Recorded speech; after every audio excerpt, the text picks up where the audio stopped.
class of '64, and I'd like to describe the system of crime and punishment at South Kent when we arrived as new boys, most of us in fall of 1960.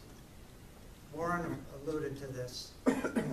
Keep in mind how this affected and shaped our lives in the years to come.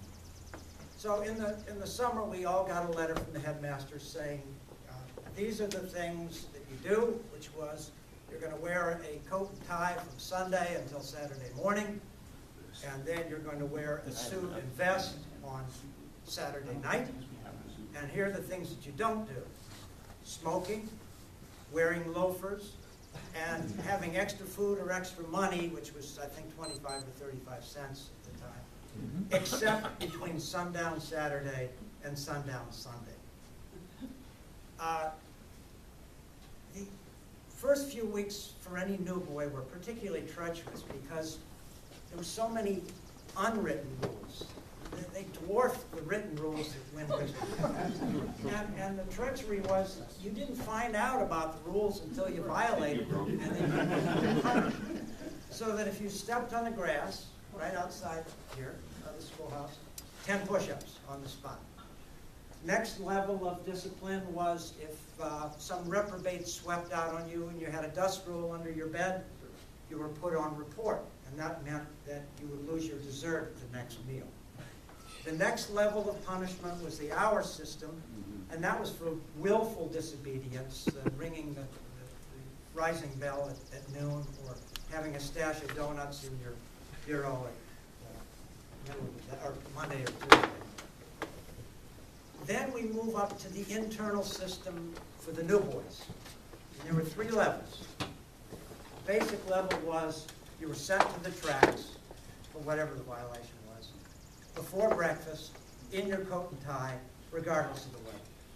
The second level was you were sent to the bridge in your coat and tie before breakfast, or at any time. First break.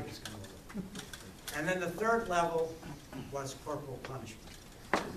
It was the belt, or it was paddle, and we had one guy who wielded the paddle who I think was first team tennis. He had a particularly effective forehand. Now, the most unique situation came for our class and the classes of 62, 63, and 65, because I believe we were the only group at school that ever lost our Thanksgiving vacation. The whole school lost its Thanksgiving vacation because 2 rooms were vandalized in the old building. Nobody confessed to it in what we called a whodunit. And there we were. I should say that Philip Shook, class of 1963, wrote a wonderful book about South Kent called The Ricochet from Circumstance, and he catalogs that episode very well. But let me just say that I think the most interesting, the most curious, the most strange discipline was in the dining hall. Andy referred to food to table.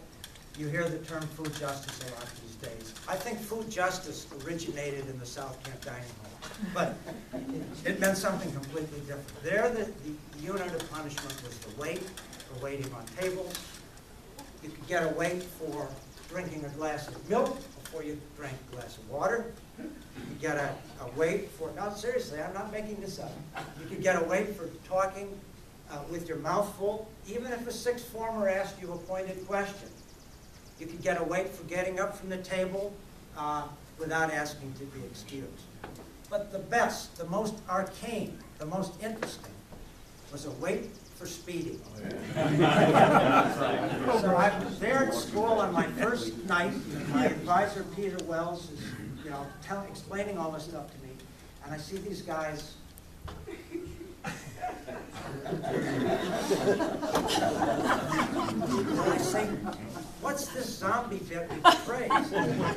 And Peter says, oh, well, that's to reduce the collisions in the dining room, but it's also to create an atmosphere of relaxation. And I'm saying to myself, I'm on information overload from all of these unwritten rules, and I'm saying, my God, I am at a school, my first night at a school, where they punish you for not being relaxed. I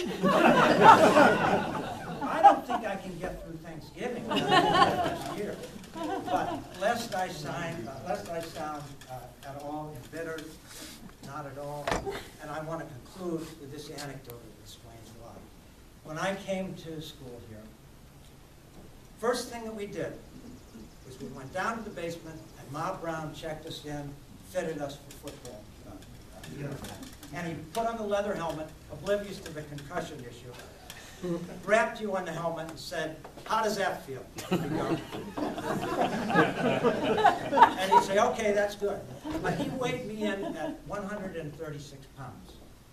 I went home for Thanksgiving vacation 10 weeks later, and I weighed 118 pounds. My mother took a look at me and she said, "My God, you must be sick. I'm sending you to the doctor." So she sends me off to the doctor. He gives me a full workup. And I say, "Doctor, is anything wrong?"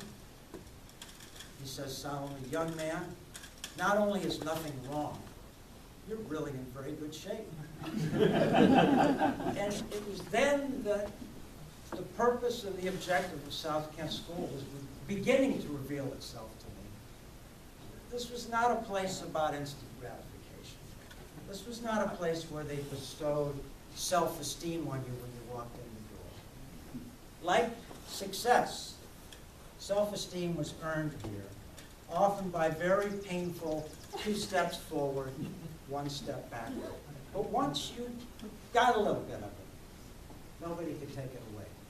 And my conclusion is that if I could ask every one of you, particularly those in our era, these 2 questions, I think your answers would be the same as mine. Number 1, was South Kent always good to you? And my answer would be no. Was South Kent good for you? And my answer, particularly in retrospect, particularly as the years go on and I look at how it shaped my life, my answer would be indeed yes. And I think your answers would be the same. And I would say for that, I'm eternally appreciative. Thank you.